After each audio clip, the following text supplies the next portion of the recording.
Hi there, it's Ed Watson. I'm a teacher from Gloucester and I've just written a book, Top Tips for New Teachers, which condenses all the tips and advice that I've learned in my career to date to help new teachers entering the profession.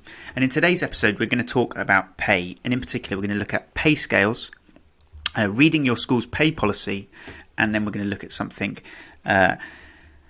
which is top secret and no one really ever talks about, but it's important that you know about. So pay scales. There are two pay scales for teaching within the UK. So there's what's called the main pay scale, which goes from M1 up to M6, different increments each time. So M1 to M2 might be slightly more than M5 to M6. But again, you can look for that. And if you search teacher pay scales, that is what the main pay scale is.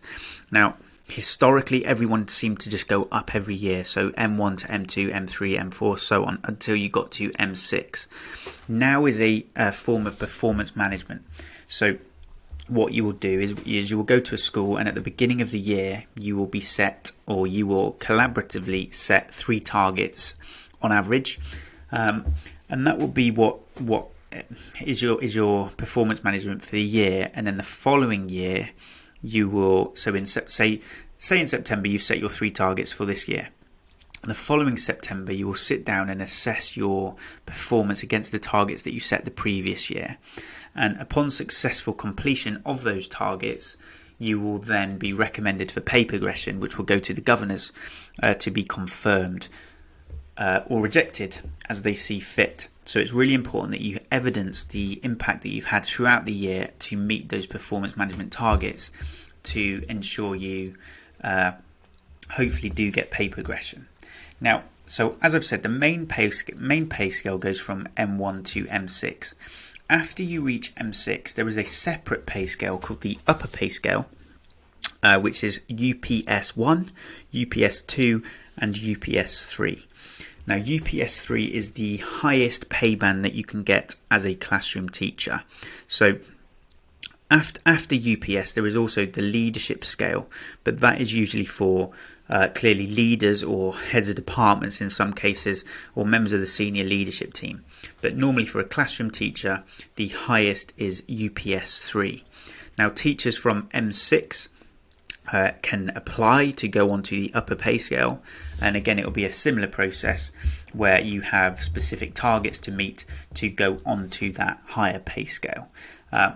As a trainee teacher, you are likely to start on M1, which is the lowest pay band, and then you will, like I said, go through the performance management process to potentially climb the ladder of pay progression. Now, it's really important that you have a look at the school pay policy, because the school will have to publish a policy about what you're entitled to. So hardly any teacher will look through it, but make sure you look through it and see what you're entitled to. There might be some things that surprise you that you weren't aware of before, but unless you read it, you won't know what you are entitled to. So have a look through that, and it will also outline the performance management procedures that will take place within your school. Now, this one is about knowing your worth. So it's top secret. I say that in a loose sense of the phrase. Head teachers aren't necessarily going to publicise this, but it's about knowing your worth. So it's about the pay scale being a kind of fluid pay scale. It will be dependent on your pay policy. It for example, means that most trainee teachers, most newly qualified teachers will start on M1, but that isn't the only pay scale that you can be or pay point appointed to. There are different ways of how you can increase your starting salary or your acceleration through the pay policy, and I'm going to leave that hanging because I explain it more in the book.